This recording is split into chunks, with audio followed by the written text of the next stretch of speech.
ओम शांति। आज की मुरली शुरू करेंगे। आज है 22 जुलाई 2024। बाबा के महावाक्य सुनेंगे। बाबा ने कहा, मीठे बच्चे। हाँ जी बाबा।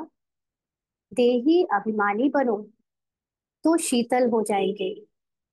विकारों की बांस निकल जाएगी। अंतर्मुखी हो जाएंगे। फूल बन जाएंगे। बाबा ने हमको हमेशा ये कहा है कि क्या होते तो रहो, अंतर्मुखी। अंतर्मुखी का अर्थ क्या होता है? सब कुछ बाहर जो इन आंखों से देख रहे हो, ड्रामा में जो कुछ दिख रहा है, सुनाई दे रहा है, यहाँ तक कि जो महसूस हो रहा है, वो सब भुलाकर अपने आत्मा पर स्थित हो जाओ। अपनी आत्मा को देखो, अपने आप को अपनी सत्य स्वरूप में देखो। तो क्या होगा? शीतल होते चले जाएंगे ना। इस अवस्था को कहते हैं देही अभिमानी बनो। तो जो विकारों के को मिटाने के लिए हम लोग इतनी ऊपर से मेहनत कर रहे हैं कि कभी हमसे दो शब्द गलत ना निकले, या कभी हम किसी को दुख ना दें, या कोई कर्म हमसे गलत ना हो जाए। सभी ब्राह्मण की कोशिश तो यही रहती है, पुरुषार्थ भी यही करते हैं, सच्चे दिल से फूल भी बनना चाहते हैं। लेकिन जब पिछला कुछ संस्कार आगे आ जाता है, इमर्ज हो जाता है, या कोई हिसाब किताब इमर्ज हो जाता है, तो ये जो कर्मेंद्रियां हैं, उससे कुछ ना कुछ विकर्म अपने आप हो ही जाता है, ना चाहते हुए भी। तो ऐसे में केवल एक ही युक्ति है कि हम लगातार, भले ही कितने बार भी ऐसे पेपर आ जाए, ऐसे पेपर में हम चाहे फेल हो चाहे पास हो, लेकिन हमें सदा एक ही अभ्यास में स्थित रहना है, और वो है अंतर्मुखी होना। क्योंकि ड्रामा बना बनाया है, ड्रामा में कुछ भी बदला नहीं जा सकता। ड्रामा में जो विकारों का पार्ट हमारा बजा, वो भी पहले से फिक्स्ड है। तो जब तक ड्रामा में जो भी विकार का पार्ट आना है वो आएगा, लेकिन हमको सिर्फ एक ही अभ्यास करना है, और वही कर सकते हैं, और आत्मा कुछ कर नहीं सकती, क्योंकि आत्मा भी ड्रामा में बंदी है। और वो अभ्यास है अंतर्मुखी होकर अपने को और बाबा को देखना। इससे अपने आप जो सारी कर्मेंद्रियां हैं, यहाँ तक कि जो सूक्ष्म कर्मेंद्रियां भी है, मन बुद्धि संस्कार, वो भी शीतल हो जाएंगे। और हम ऑटोमेटिकली, हमें पता भी नहीं चलेगा हम कब फूल बन गए। है ना। अभी ऊपर से अभ्यास करते हैं तो कई बार ऐसा होता है कि 2 साल 3 साल तक भी हमको क्रोध नहीं आया। 2 साल 3 साल तक वो विकार ने हमको हमारे सामने कभी दर्शन नहीं दिए। लेकिन अचानक से 3 4 साल के बाद एक कोई विकार इमर्ज हो गया। थोड़ा सा उसका सीजन आया, माना किसी ने उसमें उंगली दी, और वो विकार इमर्ज हो गया। इसका मतलब वो विकार अभी तक पूरी तरह अंदर से अंदर मर्ज नहीं हुआ था। और ऐसा इसलिए क्योंकि हमने उसको ऊपर से अटेंशन रखकर तो दबाया था, लेकिन उसको जलाया नहीं था। जलाना मतलब बाबा की याद में उसको संपूर्ण रूप से भूल जाना। जितना जितना हम अपने को और बाबा को देखेंगे अंतर्मुखी होकर, उतना ही सारे विकार भूलते जाएंगे। वो फिर इमर्ज ही नहीं होंगे 2500 वर्ष तक। इसलिए ये अंतर्मुखी होने का अभ्यास बहुत देना है हमें। प्रश्न है, बाप दादा सभी बच्चों को कौन से 2 वरदान देते हैं? उन्हें स्वरूप में लाने की विधि क्या है? बाबा ने बच्चों को 2 वरदान दिए हुए हैं, वो कौन से हैं? और वरदान दे तो देता है बाबा, लेकिन उसके बाद बच्चों को वो वरदान अपने ऊपर दिखते क्यों नहीं, उसका प्रभाव दिखता क्यों नहीं? अगर नहीं दिखता तो कैसे उसको स्वरूप में लाएं? बाबा ने क्या विधि बताई है? तो बाबा ने उत्तर दिया, बाबा सभी बच्चों को शांति और सुख का वरदान देते हैं। बाबा कहते, बच्चे, तुम शांति में रहने का अभ्यास करो।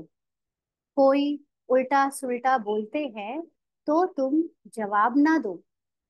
तुम्हें शांत रहना है। फालतू झरमुई झगमुई की बातें नहीं करनी है। किसी को भी दुख नहीं देना है। मुख में शांति का मुलहरा डाल दो, तो यह दोनों वरदान स्वरूप में आ जाएंगे।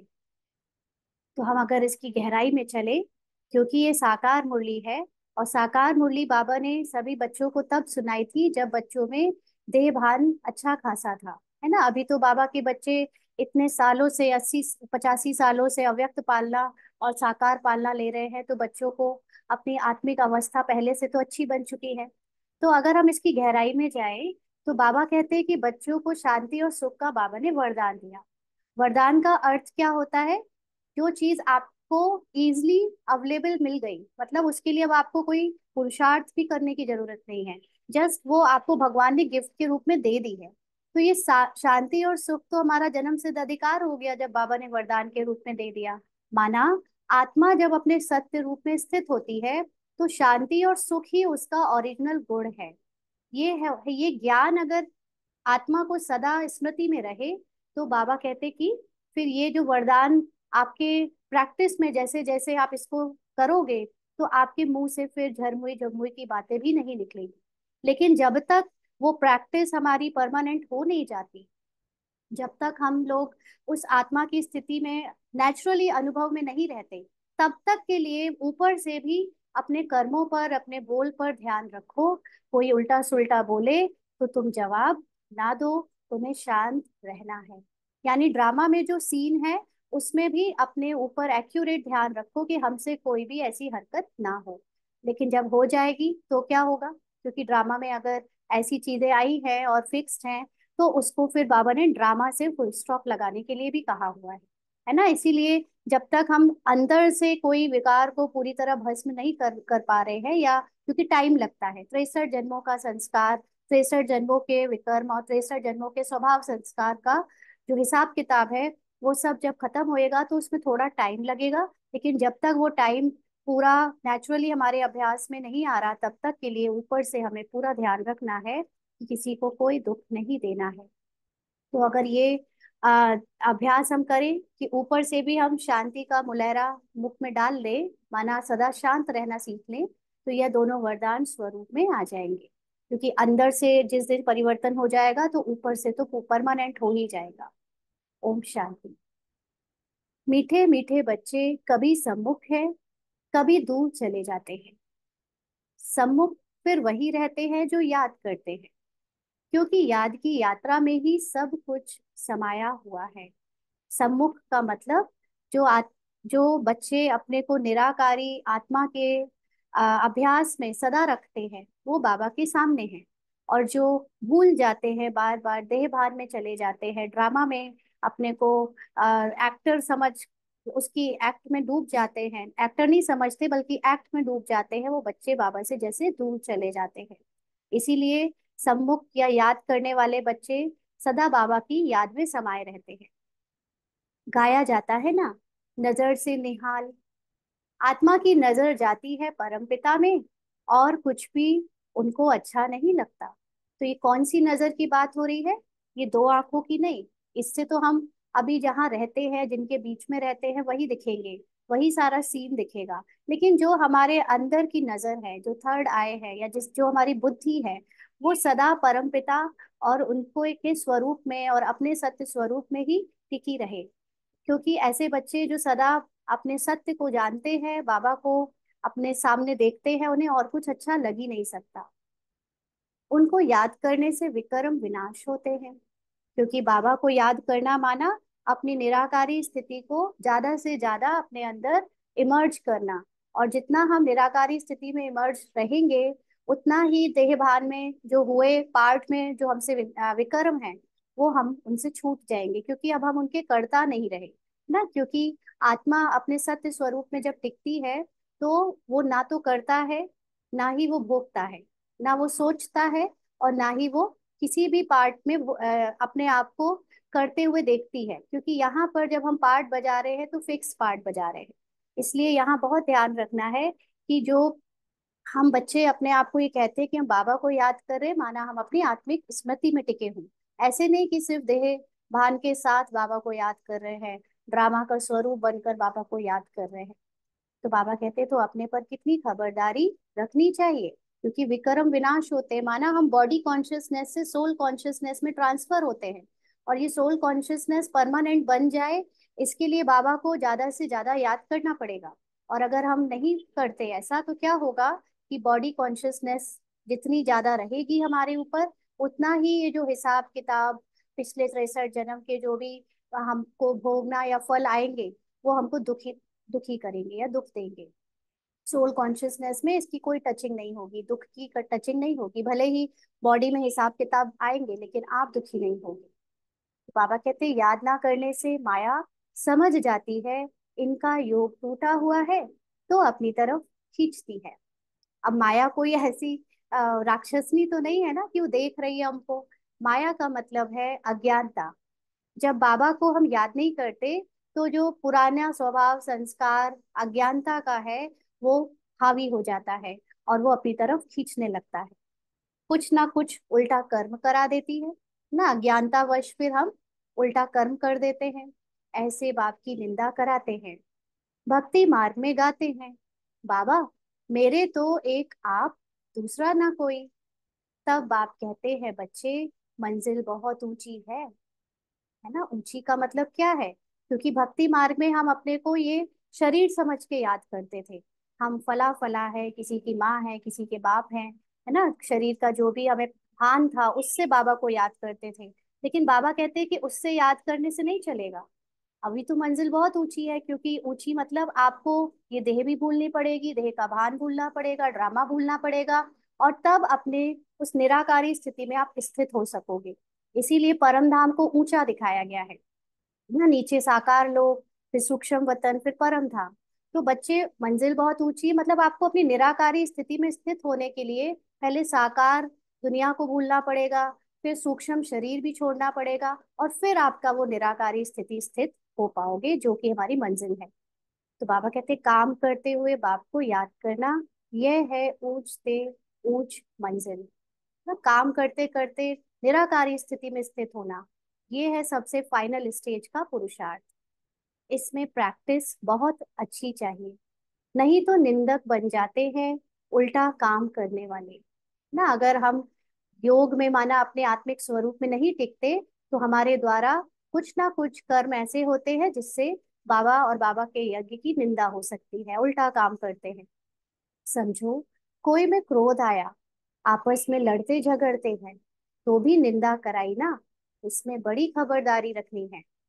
अपने गृहस्थ व्यवहार में रहते हुए बुद्धि बाप से लगानी है।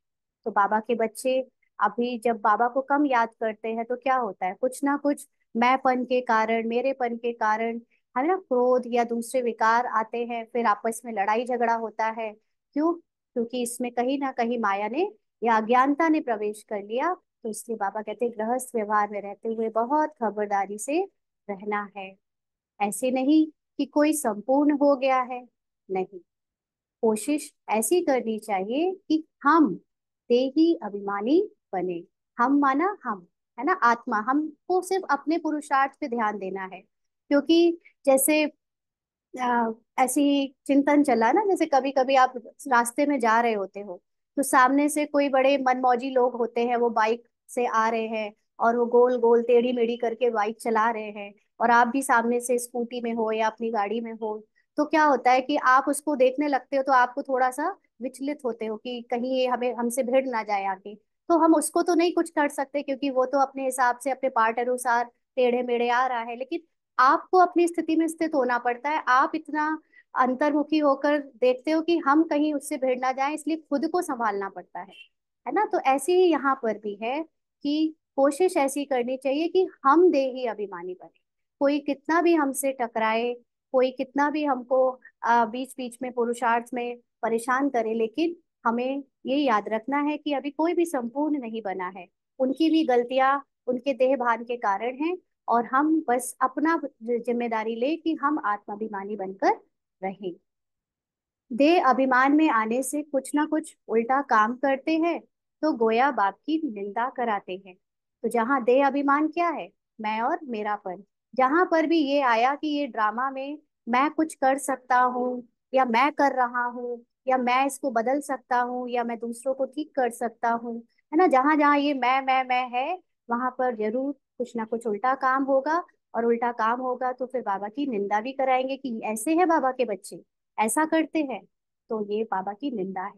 बाप कहते हैं ऐसे सदगुरु की निंदा कराने वाले लक्ष्मी नारायण बनने की ठौर पा ना सके, इसीलिए पूरा पुरुषार्थ करते रहो। तो जो बार बार देहभान में आते हैं ना, बार बार बाबा की निंदा कराते हैं, वो बच्चे लक्ष्मी नारायण का पद या लक्ष्मी नारायण के परिवार में तो आ नहीं सकते।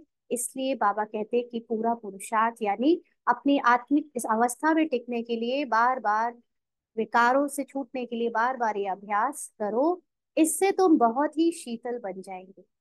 तो बाहर से सुधारने की कोशिश नहीं करनी है सीन को, कि अगर हमने कुछ बोल दिया, हमने कुछ कह दिया तो हम उसकी सफाई दें, उसकी माफी मांगे, या हम झूठा रियलाइजेशन दिखाएं।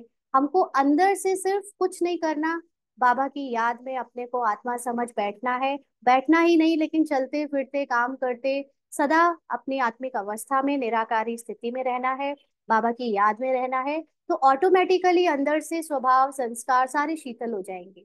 हम क्या करते हैं कि ऊपर से हमें रियलाइज हुआ कि अरे चार लोगों ने देख लिया हमने ऐसा किया, उससे थोड़ी हमारी या बाबा की निंदा हुई, तो हमें थोड़ा सा रियलाइज होता है तो हम ऊपर से सबसे माफी मांगेंगे। बाबा ने अभी एक हफ्ते पहले करी मुरली भी चलाई थी कि कई बच्चे बहुत टूट बुद्धि होते हैं ना वो, कि वो ये सोचते हैं कि दूसरे लोग देख रहे हैं इसलिए चलो अभी माफी मांग लेता हूँ, अभी झुक जाता हूँ, लेकिन अंदर से जस की तस बने रहते हैं, रियलाइज नहीं करते। तो ऐसे बाहर से कुछ करने से बदलेगा नहीं अंदर। अगर हम सच में अपने आप से प्यार करते हैं और बाबा से प्यार करते हैं तो हमें हर चीज अंदर से बदलनी पड़ेगी, और उसके लिए बाहर से शांत होकर अंतर्मुखी होकर अपने आप को बस बाबा की याद में टिकाना है। बाहर से जो कुछ भी हो जाता है, कभी गलत निकल जाता है ड्रामा अनुसार या हिसाब किताब अनुसार, तो उसमें भी चिंता नहीं करनी है, क्योंकि वो ड्रामा का सीन है। और ड्रामा का सीन तो फिक्स्ड है, और ड्रामा तो क्या है, ड्रामा तो झूठ है, असत्य है। उसमें थोड़ी निंदा हो भी गई या कुछ भी हो गया तो कोई बात नहीं, लेकिन अगर उस सीन से मैंने कुछ सीख लिया, उस सीन से अगर मेरा परिवर्तन हो गया, मेरा पुरुषार्थ बढ़ गया, तो उसमें कल्याण छुपा है ना। तो उस सीन को भी कल्याणकारी समझ अपने को अंतर्मुखी बनाने का अभ्यास करना चाहिए। तो बाबा कहते पांच विकारों की बातें सब निकल जाएगी, बाप से बहुत ताकत मिल जाएगी। क्योंकि निराकारी स्थिति में स्थित होते ही आपको अपने सातों गुण इमर्ज रूप में सामने दिखेंगे, जो ताकत है आपकी, है ना। क्योंकि बाबा और आपका जो स्वरूप है वो सेम है। तो बाबा कहते काम काज भी करना है। बाप ऐसे नहीं कहते कि कर्म ना करो। अब ये तो नहीं कि हम बैठ के ही योग लगाए तभी बस वो स्थिति बनती है। कामकाज करते भी निराकारी स्थिति बनाई जा सकती है, क्योंकि स्थिति का मतलब ये नहीं है कि हम एक बिंदु रूप में अपने को टिकाए और बस उसको टिकाए रखें, तब तो फिर बुद्धि फोकस्ड होगी तो टिक मतलब उसको फिर हिलने डुलने में भी हिल जाएगी यहाँ वहां। ये एक ज्ञान की बात है। अपने को निराकारी आत्मा का जो अनुभव वो ज्ञान में इमर्ज रहना चाहिए। जैसे अभी ये इमर्ज रहता है ना कि मैं रूपाली हूँ, या मैं बीके हूँ, या मैं किसी की माँ हूँ, या मैं किसी का भाई हूँ। ये इमर्ज सदा याद रहता है। ऐसे ही ये सदा अगर आपको याद रहे कि ये दुनिया जो दिख रही है, जो संस्कार दिख रहे हैं या हो रहा है, वो सब कुछ झूठ है, मैं तो सिर्फ सतोगुणी सातों गुणों से भरपूर आत्मा हूँ बाबा के समान। अगर ये ज्ञान भी रहे हर पल, तो भी आप उस स्थिति में स्थित हो, है ना। तो इसको कहते हैं कि आप काम करते हुए योग में रहो, या बाबा की याद में रहो, या आत्मिक स्थिति या देही अभिमानी होकर रहो। बाबा कहते कलयुग में जो कर्म होते हैं, सॉरी, बाप ऐसे नहीं कहते कि कर्म ना करो, वहां तो तुम्हारे कर्म अकर्म हो जाएंगे। क्यों? क्योंकि देवी देवताओं का जीवन जो है वो पूरा आत्मिक स्थिति में देही अभिमानी होकर बीतता है। तो उनको कर्तापन का भान ही नहीं रहता कि वो कर रहे हैं कुछ भी। जिसको कर्तापन का भान नहीं, उसको भोक्ता का भी भान नहीं, इसलिए वो अकर्म होते हैं। वहां पे सब प्रारब्ध होती है, जो इस समय हमारे द्वारा किए गए कर्म है उसकी प्रारब्ध है। कलयुग में जो कर्म होते हैं वह विकर्म हो जाते हैं, क्योंकि कलयुग में हर सारे काम बॉडी कॉन्शियसनेस के साथ होते हैं, इसलिए वो झूठे हैं, विकर्म बनते हैं। और अभी संगम युग पर तुमको सीखना होता है। क्या सीखना है? अपने कर्मों को अकर्म बनाना। यानी जो भी कर्म ड्रामा में मेरे द्वारा कराए जा रहे हैं, ना सिर्फ कर्म, लेकिन जो सोचा जा रहा है, जो बोला जा रहा है, उसके भी असोचता, अबोलता, ये बनना ड्रामा में सीखना पड़ेगा। इसको कहते हैं अकर्म। क्योंकि ड्रामा अनुसार सब कुछ एक्यूरेट हो रहा है, मैं सिर्फ उसमें निमित्त बनकर, इंस्ट्रूमेंट बनकर उसको प्ले कर रही हूँ। ये संगम युग में हमें सीखना होता है। वहां सीखने की बात नहीं, सतयुग में नहीं सिखाएगा कोई ये। सतयुग में ये ज्ञान नहीं होता है, ये ज्ञान अभी ही मिलता है। तो यहाँ की शिक्षा ही वहाँ साथ चलेगी, वहां स्वरूप में आ जाएगी, नेचुरल नेचर बन जाएगा।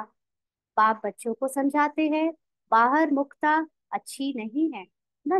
जब हम कुछ गलती कर देते हैं तो फिर हम बहुत इसकी सफाई देते हैं, बाहर सबको अपने आप को अच्छा दिखाने की कोशिश करते हैं। पापा कहते हैं ये अच्छा नहीं है।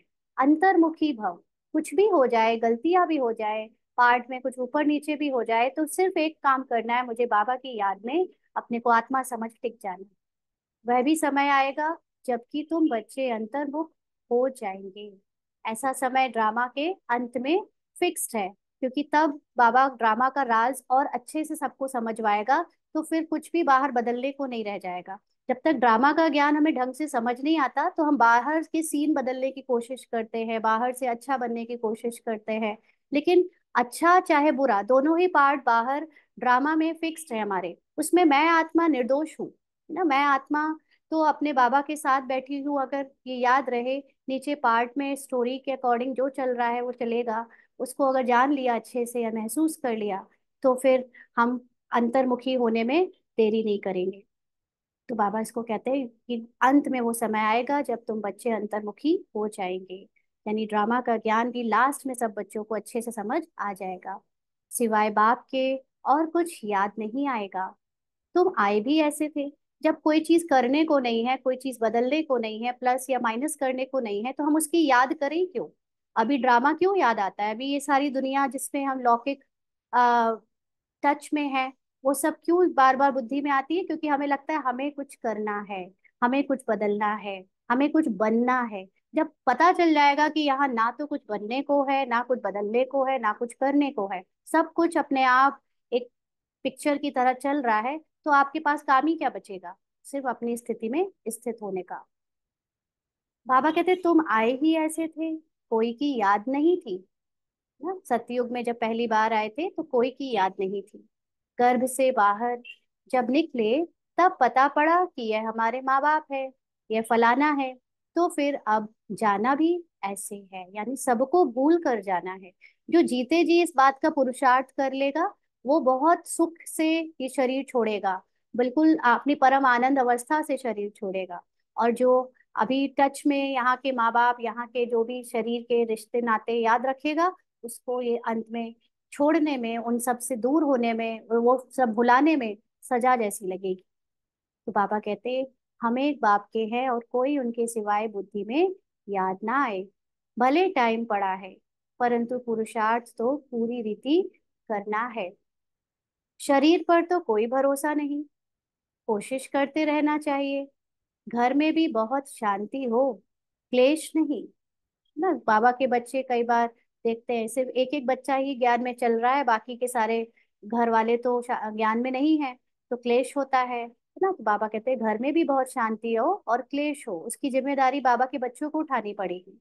नहीं तो सब कहेंगे इनमें कितनी अशांति है। तुम बच्चों को तो रहना है बिल्कुल शांत।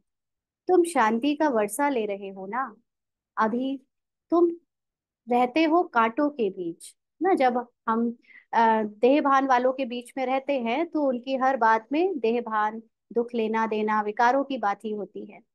फूलों के बीच में नहीं हो, कांटों के बीच रह फूल बनना है। तो अभी इसमें एक और गहरी बात है। एक तरफ से तो अज्ञानी लोगों को बाबा कह सकता है कि कांटे हैं, लेकिन जब हम ब्राह्मण परिवार के बीच में ज्यादा रहते हैं, तब भी अगर कोई दुख दे रहा है तो समझो वो भी कांटा है ना। तो बाबा ने मैंने कुछ दिन पहले मुरली में इसको बताया था कि एक मधुबन में बड़ी प्यारी पिक्चर चलती है प्रोजेक्टर में। वो बताते हैं कि फूलों के बगीचे को बचाने के लिए भी कांटों की वो बाउंड्री बनाई जाती है ना। तो ऐसे ही घर में, यहाँ पर यज्ञ में भी ऐसे अनेक बच्चे हैं जो बार बार देहभान में आकर कांटों वाला काम करते हैं। लेकिन उन्हीं कांटों के बीच में जो आत्माएं अपनी अंतर्मुखी पुरुषार्थ में लगी रहती हैं, वो फूल बन जाती हैं। तो इसलिए रहना भी उन्हीं के बीच में है जो कांटों के समान अपना पार्ट बजा रहे हैं, लेकिन हमको फूल बनना है। कांटों का कांटा नहीं बनना है, ना लौकिक में और ना अलौकिक में। जितना तुम बाप को याद करेंगे उतना शांत रहेंगे ना। जब आत्मा को अपनी स्थिति पता है, आत्मा को सत्य पता है, तो उसको बोलने का मन ही क्यों करेगा? उसको सफाई देने का, उसको बाहर से कुछ बदलने का मन क्यों करेगा? क्योंकि उसे पता है ड्रामा में, पार्ट में कुछ भी हो, उसकी सत्य शांति की अवस्था को कोई नहीं बदल सकता। तो बाबा कहते हैं कोई उल्टा सुल्टा बोले, तुम शांति में रहो। आत्मा है ही शांत। अंडरलाइन, आत्मा है ही शांत। अब ये अशांत क्या हो रहा है? दुख का पार्ट कौन बजा रहा है? आत्मा के द्वारा शरीर में पार्ट बज रहा है। मन में दुख भी होगा, मन में हलचल भी होगी, लेकिन मन आत्मा नहीं है। आत्मा के अंदर मन एक फैकल्टी है, लेकिन क्योंकि मन ये लास्ट जन्म का है, 84 जन्म या 63 जन्म के अंत का है, तो उस मन के पार्ट में अगर अशांत होना लिखा है ड्रामा की स्क्रिप्ट में, या दुखी होना लिखा है, हलचल में आना लिखा है, तो वो भले आए। लेकिन आत्मा और मन दो अलग अलग, अलग अलग मतलब समझने के लिए, वैसे तो मन आत्मा में ही मर्ज हो जाता है लास्ट में, लेकिन अभी मन क्योंकि अपनी चलाता है, मन अलग भागता है। और आत्मा राजा है। आत्मा अपने को जब सत्य रूप में जानती है तो वो सदा है ही शांत। फिर वो अपने मन को भी साक्षी होकर देखती है कि आज मन बड़ा शांत है, आज मन में क्रोध आ रहा है, आज मन में ईर्ष्या आ रही है, आज मन में कुछ कुछ हलचल है। लेकिन आत्मा जब अपने स्वधर्म में टिकी रहती है तो वो मन को भी धीरे धीरे अपनी शांति भेजकर शांत कर देती है। तो आत्मा, लेकिन इसके लिए ये याद रहे कि मैं आत्मा मन नहीं हूँ। अगर आपने अशांत होते, अशांति का पार्ट बजाते हुए खुद को अशांत समझ लिया तो ये धोखा है। आप अशांत नहीं कभी हो सकते, क्योंकि आत्मा सदा ही शांत है। सिर्फ उसका मन अशांति का पार्ट बजा रहा है। तो इसलिए बाबा कहते हैं आत्मा का स्वधर्म है शांत। तुम जानते हो अभी हमको उस घर में जाना है। बाप भी है शांति का सागर। एक ऐसा घर जहां पर कोई हलचल नहीं होगी, जहां कोई अशांति नहीं करेगा। वो क्या है? हम सब आत्माओं की अपनी संपूर्ण अवस्था का एक स्थान, स्थान या घर या जिसको भी स्थिति कह लो, है ना? तो वो सब शांति का सागर बाप है। इसलिए वो हमको आकर हमारी इस अशांति के पार्ट से फ्री करता है, ये ज्ञान देता है जिसको कहते हैं जीवन मुक्ति। कहते हैं तुमको भी शांति का सागर बनना है। फालतू झुरमुई झगमुई बहुत नुकसान करती है। बाप डायरेक्शन देते हैं, ऐसे बातें नहीं करनी चाहिए, इससे तुम बाप की निंदा कराते हो। शांति में कोई निंदा व विकर्म होता नहीं। शांति भी कौन फील करेगा? शांति की स्थिति में कौन स्थित हो सकेगा? जो बाबा को याद रखता होगा। जिसके मन में हलचल है, जिसके मन में बहुत प्रश्न उत्तर चल रहे हैं, इसका मतलब कि वो ड्रामा में फंसा हुआ है, उसको अपनी आत्मिक अवस्था याद नहीं। बाप को याद करते रहने से और ही विक्रम विनाश होंगे। अशांत ना खुद हो, ना औरों को करो। किसी को दुख देने से आत्मा नाराज होती है। आत्मा नाराज होती है। अब बताओ, ये कोई दो अलग चीज है?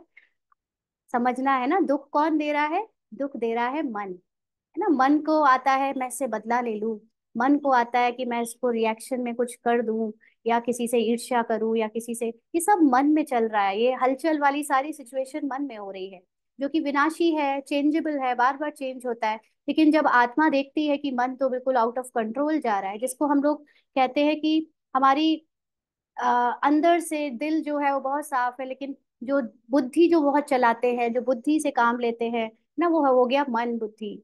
तो वो लोग अपनी चलाते हैं बाहर से कि मैं कुछ कुछ तमो प्रधान पार्ट बजा दूं, लेकिन आत्मा को अंदर ही अंदर ये रियलाइज होता है कि ये गलत हो रहा है, ये मैं गलत कर रहा हूँ। तो आत्मा नाराज होती है।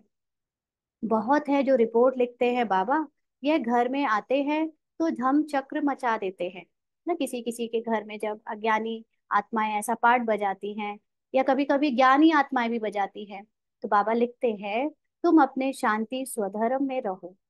हातिम ताई की कहानी भी है ना, तो उनको कहा तुम मुख में मुलैरा डाल दो, तो आवाज निकलेगा ही नहीं, बोल नहीं सकेंगे। हातिम ताई की कहानी में ऐसा दिखाते हैं कि वो राजा विक्रमादित्य होता है, उसके पीछे हातिम ताई नाम का एक भूत प्रेत लटक जाता है, और वो उससे कहता है कि मैं तुम्हारे ऊपर लटका रहूंगा, लेकिन अगर तुमने मुंह खोला तो मैं उड़ जाऊंगा। तो ऐसे करके वो कुछ कुछ ऐसे मैंने कहानी देखी थी, बचपन में सुनी भी थी। तो उसके मुख में जैसे ही वो आवाज में आता है तो वो उड़ जाता है। माना हमारे ऊपर जो ज्ञान है, जो बाबा या आत्मिक अवस्था है, वो मुंह चलाने से यानी मन के वश हो जाने से वो ज्ञान उड़ जाता है। फिर हम लोग उसी के पार्ट में आ जाते हैं, उसके प्रभाव में आ जाते हैं। बाबा कहते हैं तुम बच्चों को शांति में रहना है। मनुष्य शांति के लिए बहुत धक्के खाते हैं। तुम बच्चे जानते हो हमारा मीठा बाबा शांति का सागर है। शांति कराते कराते विश्व में शांति स्थापन करते हैं। अपने भविष्य मर्तबे को भी याद करो ना। भविष्य में भी जो हमें बनना है, वो वो स्वरूप को याद करो। वहां होता ही है एक धर्म, दूसरा कोई धर्म होता नहीं। उनको ही विश्व में शांति कहा जाता है। फिर जब दूसरे दूसरे धर्म आते हैं तो हंगामे होते हैं। अभी कितनी शांति रहती है। समझते हो, हमारा घर वही है। हमारा स्वधर्म है शांत। आत्मा की ओरिजिनल स्थिति क्या है? शांत, साइलेंस, कुछ नहीं, कोई आवाज नहीं। ऐसे तो नहीं कहेंगे शरीर का स्वधर्म शांत है। शरीर और मन एक ही बात हो जाती है ना, क्योंकि मन इस दुनिया में, आत्मा जब आती है, पार्ट बजाती है ड्रामा में, तो वो मन के द्वारा ही शरीर से और दुनिया से कनेक्टेड होती है। तो इसलिए शरीर में जो अशांति है वो मन की अशांति है। शरीर विनाशी चीज है, आत्मा अविनाशी चीज है। जितना समय आत्माएं वहां रहती हैं तो कितना शांत रहती हैं। यहाँ तो सारी दुनिया में अशांति है, इसीलिए शांति मांगते रहते हैं। परंतु कोई चाहे शांत सदा में रहे, यह तो हो ना सके ना। कोई सदा शांत रहे, कोई 99% शांति का पार्ट बजाए, लेकिन 1% कभी तो वो अशांत हो सकता है ना। वो क्यों? क्योंकि जो उसका बीज है, जो अंदर जो उसका संस्कार है, वो 63 जन्म में कभी ना कभी उसका वो इमर्ज जो कभी हुआ होगा, वो अभी भी हो सकता है, जब तक उसको बाबा की याद से पूरी तरह खत्म नहीं किया है, मर्ज नहीं किया है। तो बाबा कहते भले 63 जन्म वहां रहते हैं, फिर भी आना जरूर पड़ेगा। अपना पार्ट दुख और सुख का बजाकर फिर चले जाएंगे। ड्रामा को अच्छी रीति ध्यान में रखना होता है, अंडरलाइन। यहाँ पर हम सब के मन में जो दुख का पार्ट जब आना है वो आएगा। मन को जब दुख फील करना है वो करेगा, क्योंकि वो पार्ट में है ना। आप एक्टर्स को दिखाते हैं, हम लोग जब मूवीज बनती है और उसमें एक्टर जितने भी होते हैं सबको एक एक स्क्रिप्ट दी जाती है, उसके अकॉर्डिंग उसको वहां पे रोना भी है, उसको फाइट भी करना है, उसको खुश भी होना है, उसको दूसरों की कभी कुछ पड़पंच भी करनी है। सब कुछ ड्रामा में इंटरटेनमेंट बनाने के लिए, बढ़ाने के लिए उसको ये पार्ट सबको मिले हुए हैं। तो यहाँ पर भी ये सुख दुख का जो भी हमारा पार्ट है वो हमें बजाना ही पड़ेगा, आत्मा को बजाना पड़ेगा। लेकिन अगर आत्मा उस पार्ट से खुद को अलग करके देखे और अपनी सत्य में स्थिति में स्थित रहे, तो फिर उसको यहाँ की कोई भी भोगना महसूस नहीं होगी। तो इसलिए ड्रामा को अच्छी रीति ध्यान में रखना होता है। तुम बच्चों में भी, तुम बच्चों को भी ध्यान में रहे कि बाबा हमको वरदान देते हैं सुख और शांति का। वरदान का मतलब जो चीज आपको मिल गई, इजली मिल गई, इसके लिए कोई अब मेहनत नहीं करनी। और यहाँ हम बच्चे क्या सोचते हैं कि हम पार्ट में सुख और शांति तो दिख नहीं रही है, पार्ट में तो हम शांत है ही नहीं, पार्ट में तो सुख भी नहीं मिल रहा। तो बाबा ने हमको किस रूप में वरदान दिया है? आत्मा के रूप में वरदान दिया है, ना कि पार्ट में वरदान मिला है। पार्ट में तो दुख का पार्ट भी बजाना पड़ेगा, अभी अशांति का भी बजाना पड़ेगा। लेकिन पार्ट से अपने को अलग करके जैसे ही आप स्थित होते हो अपनी आत्मा की स्थिति में, आपको अपने आप वो सुख और शांति महसूस होती है। इसीलिए ये सहज राजयोग सिर्फ बैठने वाला राजयोग नहीं है, ये 24 घंटे स्मृति में रखने वाला राजयोग है कि मैं आत्मा पार्ट से एकदम अलग हूँ। तभी पार्ट में दुख अशांति होते हुए भी आप आत्मा अपने सत्य स्वरूप की सुख और शांति आनंद को अनुभव कर सकते हो। और वरदान आत्मा को मिला है, ना कि पार्ट को, है ना। तो इस कलयुग में तो पार्ट बजेगा टेढ़ा मेढ़ा। बाबा कहते ब्रह्मा की आत्मा भी सब सुनती है, सबसे नजदीक तो इनके कान सुनते हैं। इनका मुख कान के नजदीक है। सबसे पहले बाबा के द्वारा जो भी सुनाया हुआ ज्ञान है वो कौन सुनता है? जो बॉडी जिसमें आत्मा ओरिजिनली जिसकी है, वो बॉडी वो बैठा है, वो सुनेगा। तो तुम्हारा फिर इतना दूर है और सामने वालों को तो थोड़ी देर के बाद शब्द पहुंचते हैं, है ना। तो यह झट सुन लेते हैं, यानी ब्रह्मा बाबा झट बाबा का ज्ञान सुन लेते हैं, सब बातें समझ सकते हैं। बाप कहते हैं मीठे मीठे बच्चों।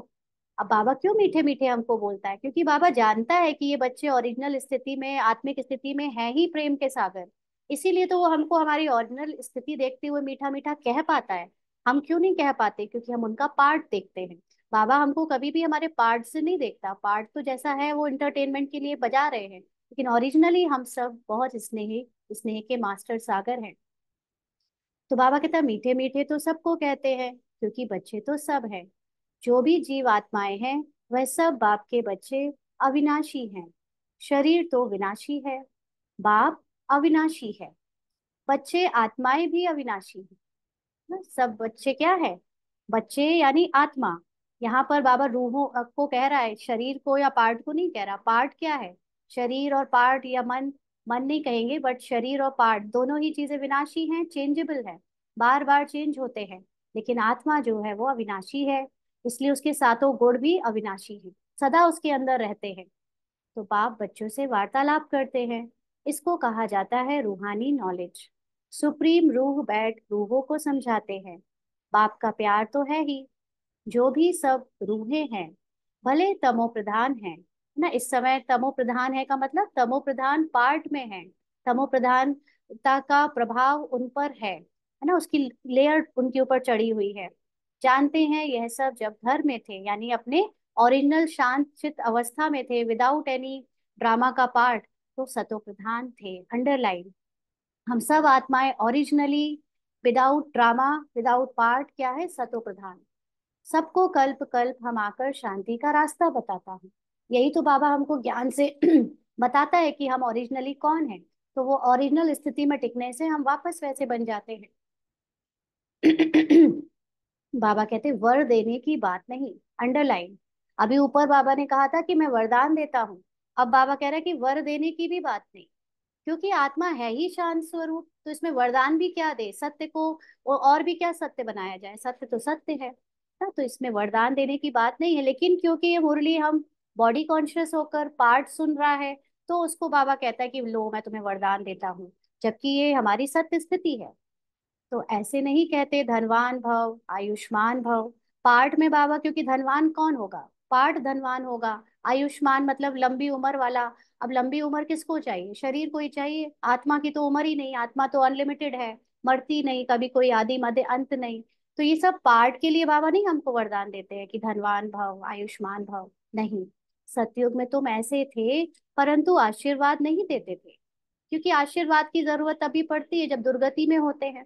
सतयुग में तो सभी सोल कॉन्शियस है, तो वहां कोई दुर्गति नहीं। कृपा व आशीर्वाद नहीं मांगनी है, क्योंकि ये है बॉडी कॉन्शियसनेस की पहचान। हम जब बाबा से ये कहते हैं कि बाबा कृपा करो, दुख ले लो हमारे, सुख दे दो, शांति दे दो, तो ये सब बॉडी कॉन्शियसनेस से बाबा से बात की जाती है। इसलिए यहाँ पर बॉडी कॉन्शियसनेस के साथ ही बैठना है। कृपा व आशीर्वाद नहीं मांगनी है। बाप बाप भी है, टीचर भी है, यही बात याद करनी है। टीचर भी है का मतलब बाबा आपको पढ़ा तो रहा है कि बेटा बच्चे छोड़ो ये दुनिया, भूल जाओ इस दुनिया को, ये पार्ट को भूल जाओ, पार्ट में तुम दुखी हो, इससे फ्री हो जाओ, तो तुम अपने आप सुख को अनुभव करोगे, है ना। तो ये बात याद रखनी है। बाबा कोई ऐसे नहीं कि बस सबके ऊपर ऊपर ऐसे करेगा और सबका दुख दूर हो जाएगा। बाबा रास्ता बताएगा, ज्ञान देगा। ओहो, शिव बाबा बाप भी है, टीचर भी है, ज्ञान का सागर भी है। बाप ही बैठ अपना और रचना के आदि मध्य अंत का ज्ञान सुनाते हैं, जिससे तुम चक्रवर्ती महाराजा बन जाते हो ना। आदि मध्य अंत का ज्ञान का मतलब होता है ड्रामा। ड्रामा मेरी माँ है ना, हम सब आत्माओं की माँ ड्रामा। क्योंकि अगर हमने ड्रामा को जान लिया, तो माँ क्या करती है? माँ अपने बच्चों को सेफ रखती है। तो जिसको भी ये ड्रामा याद रहता है वो सदा सेफ है, वो कभी भी ड्रामा के वश नहीं हो सकता। और जो ऐसे सदा निरंतर ड्रामा को याद रखते हैं वो चक्रवर्ती महाराजा बन जाते हैं। यह सारा ऑलराउंड चक्र है ना। बाप समझाते हैं इस समय सारी दुनिया रावण राज्य में है। रावण सिर्फ लंका में नहीं है, यह है बेहद की लंका। चारों तरफ पानी है। सारी लंका रावण की थी, अब फिर राम की बनती है। लंका तो सोने की थी, है ना। जब भी श्रीलंका जो दिखाई थी वो क्या थी? सोने की थी। वहां सोना बहुत होता है। एक मिसाल भी बताते हैं। ध्यान में गया, वहां एक सोने की ईंट देखी, जैसे यहाँ मिट्टी की है वहां सोने की होगी। तो ख्याल किया कि सोना यहाँ से ले जाए। कैसे कैसे नाटक बनाए हैं। भारत तो नामी ग्रामी है, और खंडों में इतने हीरे जवाहर नहीं होते। बाप कहते हैं मैं सबको वापस ले जाता हूँ, गाइड बन करके। चलो बच्चे, अब घर चलना है। घर चलना है मतलब अपने पूरी संपूर्ण स्थिति में अब वापस स्थित हो जाना है, ड्रामा को भूल जाना है, अब अपने ओरिजिनल स्टेट में टिक जाना है, ये है घर जाना है ना। आत्माएं पतित है, पावन होने बगैर घर जा नहीं सकती। पावन का मतलब जब तक ये ड्रामा देह देह की दुनिया को भूले बगैर, उससे डिटैच हुए बिना आप अपनी उस अवस्था को अनुभव कर नहीं सकते। पतित को पावन बनाने वाला एक बाप ही है, इसलिए सब यहाँ ही है, वापस कोई भी जा नहीं सकते।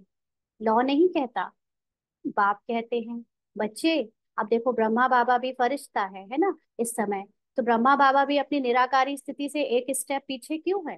क्योंकि बाबा को भी अभी ड्रामा में पार्ट बजाना है, बाबा का भी पार्ट ओवर नहीं हुआ है, इसलिए बाबा को भी फरिश्ता बन के पार्ट बजाना पड़ रहा है। तो ऐसे ही बाबा हम बच्चों को भी कहता है भी तुम बच्चों को भी फरिश्तापन का पार्ट बजाना है।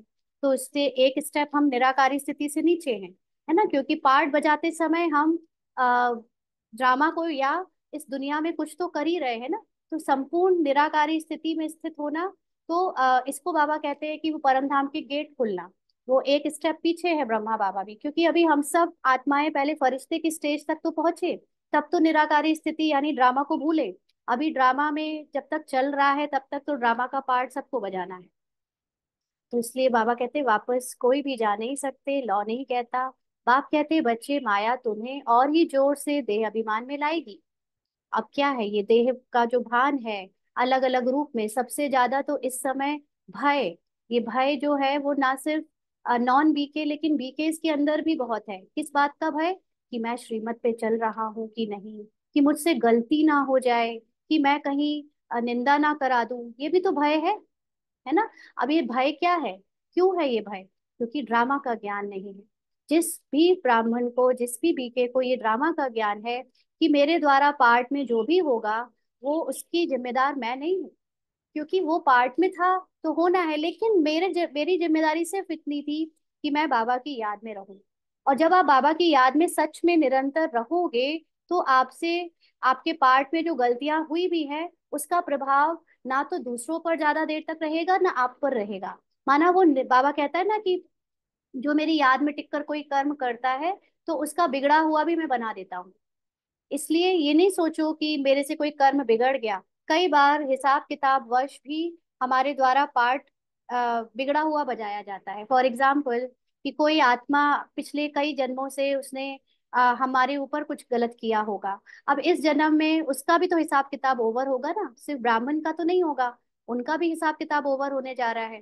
तो निमित्त इस पार्ट को बनना बनना पड़ा उसका हिसाब किताब पूरा करने के लिए। तो उस इसके पार्ट के द्वारा कुछ उसके अगेंस्ट कुछ हुआ, तो अगर मुझे ये ज्ञान है तो उसके खिलाफ कुछ करते हुए, पार्ट बजाते हुए भी आत्मा अपनी स्थिति में स्थित होकर साक्षी होकर देख रही है, और उस सामने वाली आत्मा के लिए शुभ भावना रख रही है कि वो अपने पार्ट में उस चीज से ज्यादा प्रभावित ना हो, है ना। इसी को बाबा कहते हैं साकाश देते रहो। साकाश का मतलब उसको भी उसके सत्य स्वरूप में देखते रहो, ताकि वो भी अपने हिसाब किताब के पार्ट को बहुत हल्के से पार कर ले।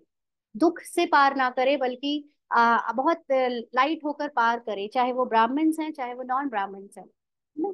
तो इसलिए बाबा कहते हैं कि अभी तो देह अभिमान बहुत आ रहा है सब में, बाप को याद करने नहीं देगी। तुमको खबरदार रहना है, सब अपने अपने लिए समझो ना, दूसरों को आए सो आए, लेकिन हमको खबरदार अपने लिए रहना है। इस पर ही युद्ध है। आंखें बड़ा धोखा देती हैं। क्यों बाबा क्रिमिनल आए कहता है? क्योंकि पार्ट देख लेते हैं, पार्ट देखकर अपना भी पार्ट जो है बिगाड़ लेते। बिगाड़ना तो कुछ नहीं, वो भी ड्रामा अनुसार बज रहा है, लेकिन फिर हम स्थिति में नहीं स्थित होते हैं। तो इन आंखों को कब्जे में यानी अधिकार में रखना है। देखा गया भाई बहन में भी दृष्टि ठीक नहीं रहती है, तो अब समझाया जाता है भाई भाई समझो। तो भाई बहन में दृष्टि जरूरी नहीं है कि विकार की बात हो रही है, लेकिन कई बार जब भाई बहन समझते हैं कि मैं बीके बहन बीके भाई हूँ, लेकिन तब भी हम एक दूसरे के प्रति क्रोध लोभ या दूसरे विकार की बातें आ ही जाती है, तो वो भी भूल जाओ।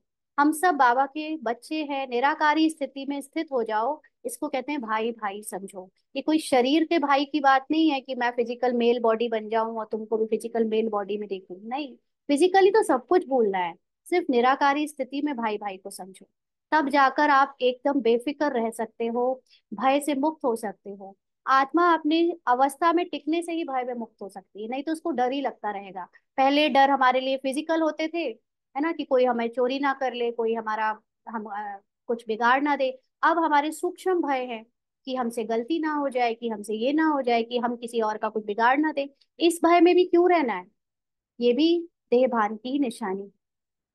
यह तो सब कहते हैं हम सब भाई भाई हैं, परंतु समझते कुछ भी नहीं। जैसे मेढक ट्रॉ ट्रॉ करते रहते हैं, अर्थ कुछ समझते नहीं। अभी तुम हर एक बात को यथार्थ अर्थ समझ गए हो। चलो अभी 1 मिनट के लिए सभी अशरीरी होकर अपनी आत्मिक अवस्था में टिके और बाबा को अपने सामने देखते रहे।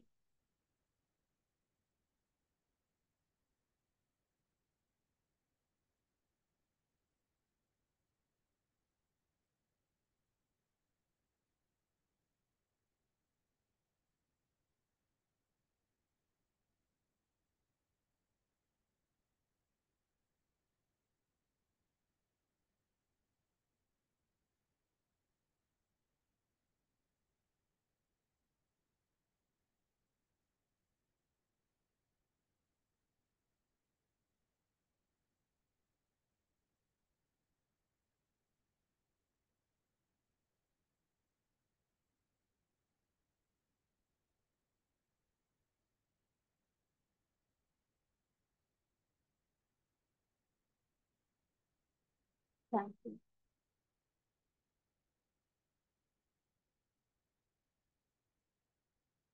बाप मीठे मीठे बच्चों को बैठ समझाते हैं कि तुम भक्ति मार्ग में भी आशिक थे, माशूक को याद करते थे, दुख में झट उनको याद करते हैं, हाय राम, हे भगवान रहम करो।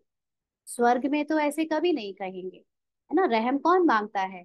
जो अपने को पाठ समझता है, जो देहभान में है, उसी को लगेगा कि मुझे कुछ बचना है, मुझे मुझे अपने ऊपर सुरक्षा रखनी है, तो वो अपने से किसी ऊंचे की सुरक्षा मांगता है।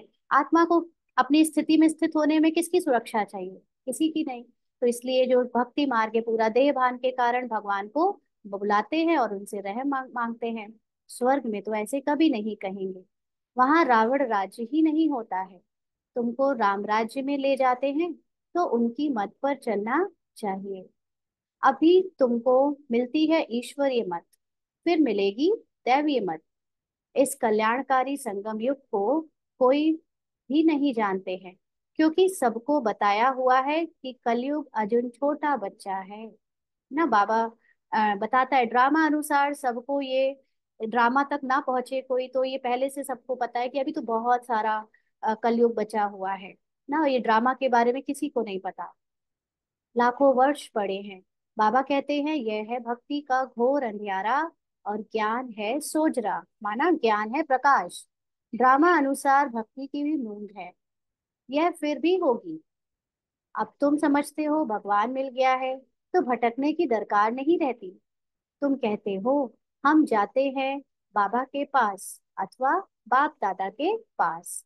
इन बातों को मनुष्य तो समझ ना सके। तुम्हारे में भी जिनको पूरा निश्चय नहीं बैठता, तो माया एकदम हप कर लेती है, एकदम गज को ग्राह हप कर लेता है ना। यहाँ पर जिसको निश्चय नहीं है कि ये भगवान का स्थान है, यहाँ भगवान पढ़ा रहे हैं, तो कहीं भी उन्होंने माया का पार्ट देखा, कुछ भी उथल पुथल देखी, वो चले जाते हैं।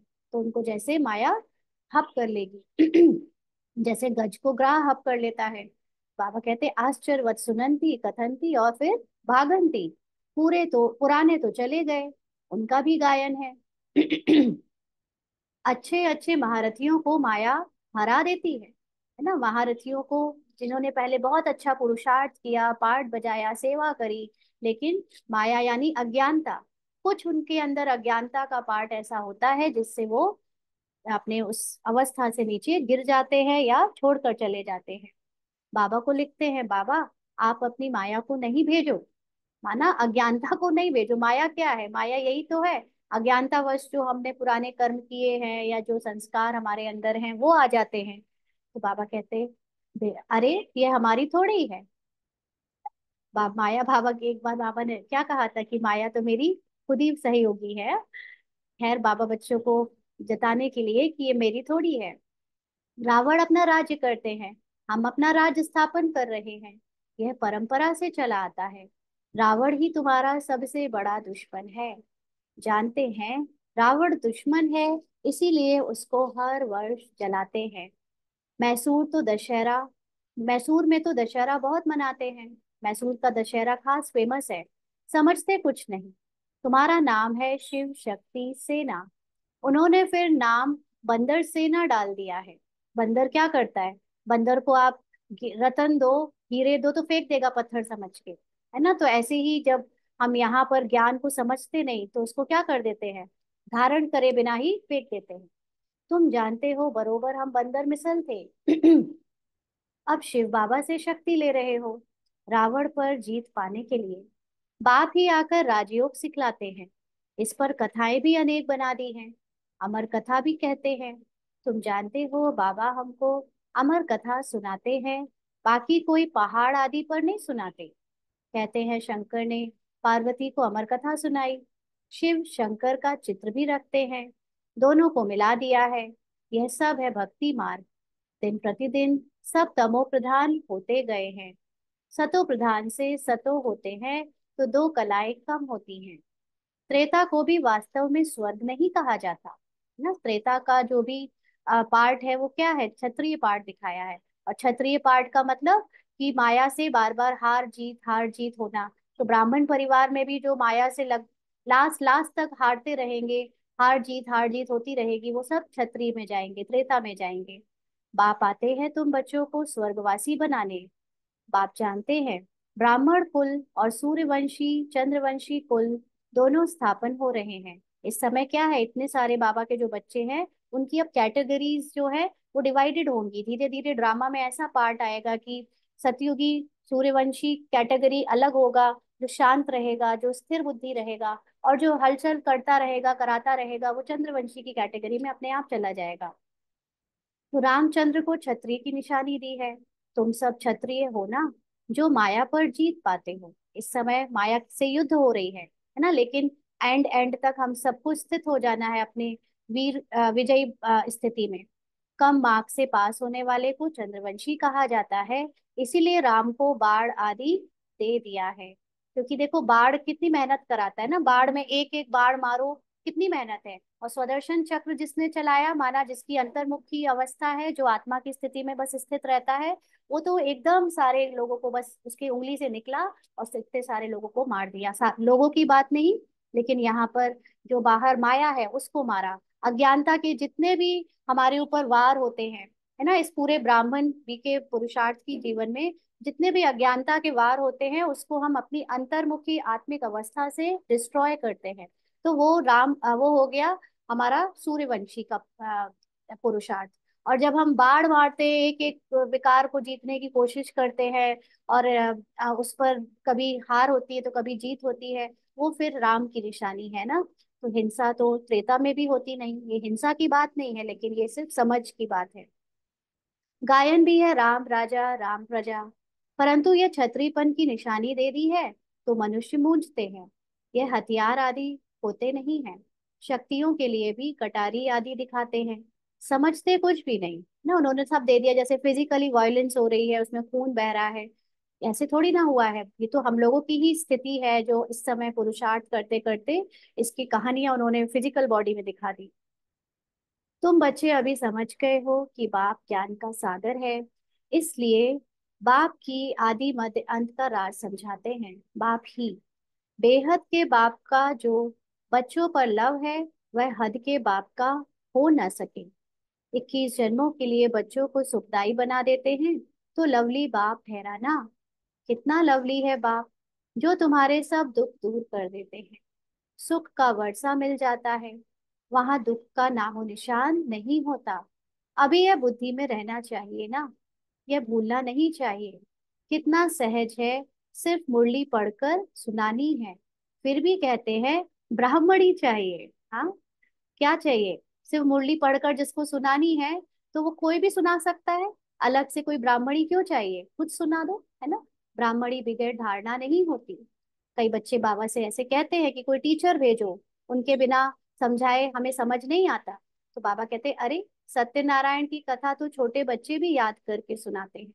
मैं तुमको रोज रोज समझाता हूँ, सिर्फ अल्प को याद करो।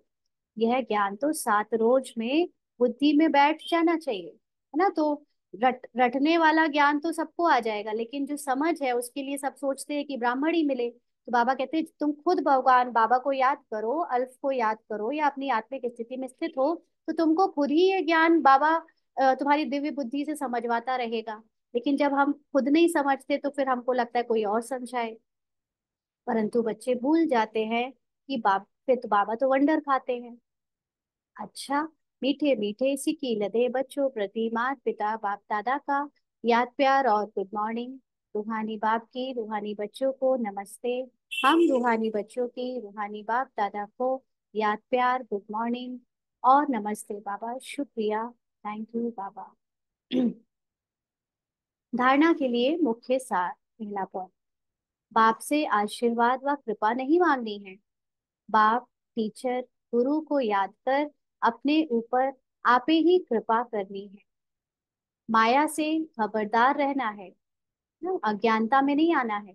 आंखें धोखा देती हैं। पाठ देख लो तो क्या होता है, धोखा मिलता है। इन्हें अपने अधिकार में रखना है। फालतू झरमुई झगमुई की बातें बहुत नुकसान करती हैं, कितना समय और कितनी हमारी संकल्प शक्ति बर्बाद करती हैं। इसीलिए जितना हो सके शांत रहना, मुख में मुलहरा डाल देना है। कभी भी उल्टा सुल्टा नहीं बोलना है। ना खुद अशांत होना है, ना किसी को अशांत करना है।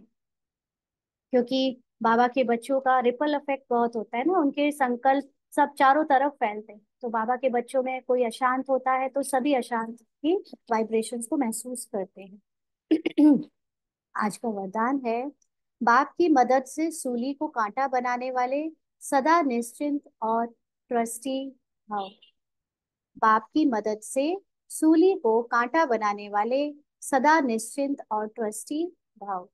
तो बाबा ने समझाया कि पिछला हिसाब सूली है ना। देखो, पार्ट में जब कोई 63 जन्मों में जो भी किया है वो पार्ट ओवर होने के लिए आया, तो वो तो सूली बन के आया। लेकिन बाप की मदद, अगर हम अपनी आत्मिक अवस्था में टिककर बाबा को याद करें तो वह कांटा बन जाता है, यानी छोटा हो जाती है प्रॉब्लम।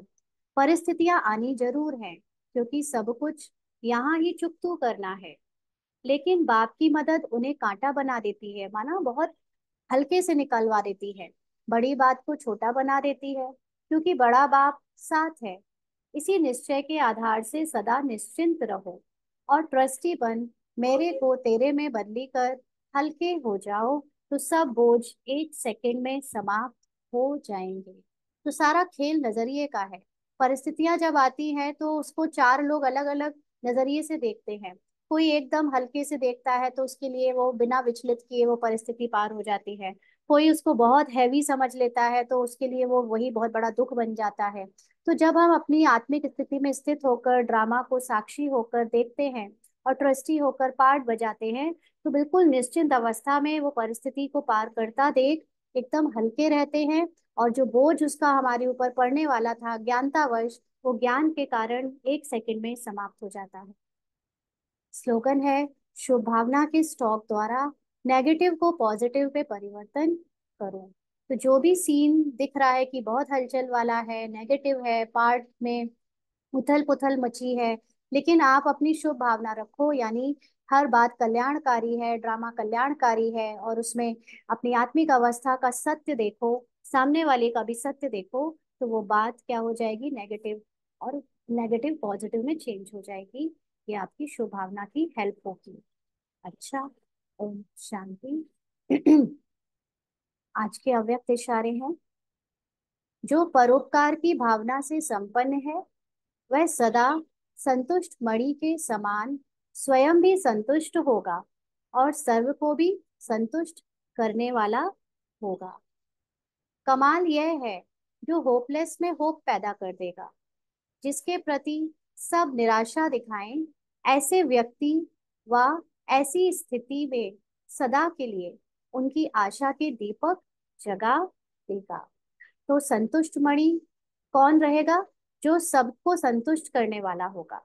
है ना, और स्वयं भी संतुष्ट होगा। लेकिन किस भावना से? परोपकार की भावना से। तो हम जब देखते हैं कि ड्रामा में कुछ भी घटित हो रहा है, सीन में कुछ भी चल रहा है, लेकिन मैं ड्रामा को देखते हुए, चाहे अपना चाहे दूसरों का पार्ट देखते हुए भी सदा संतुष्ट रहती हूँ कि ये पार्ट भी ओवर होने के लिए आया है। और इसमें अपनी आत्मिक अवस्था से उस आत्मा के प्रति शुभ भावना रखती हूँ कि वो भी अपनी आत्मिक अवस्था में जल्द से जल्द स्थित हो जाए या देह भान से मुक्त हो जाए। तो ऐसी आपकी परोपकार की भावना उस होपलेस सिचुएशन में भी आत्मा के अंदर होप क्रिएट करेगी, और जिससे उसकी निराशा या उसकी स्थिति में आशा के दीपक जग जाएंगे कि वो भी बेटर बन सकता है या बन सकती है, उसका देह भान से वो मुक्त हो सकता है। अच्छा। ओम शांति।